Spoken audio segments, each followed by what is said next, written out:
כמזכיר האזור בהנהגתו של ידידי וחברי היקר דגל מוטי בר דגל. תפקיד מאתגר מיוחד שחשף בפניי את כל עובדי התנועה, מורכבותה ותפארתה. הגעתי להבנה שאני בשלה ומוכנה לכהן כנגידת האזור מתוך נכונות להשקיע מזמני ומרצי לטובת התנועה.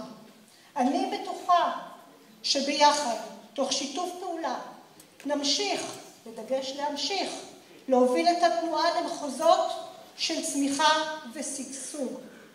תודה לכל החברים הנפלאים שנמצאים כאן וכאלה שלא הגיעו על התמיכה.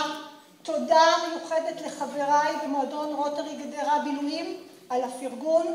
אני מודה לכולכם על הזכות והחובה לשרת את התנועה. תודה רבה.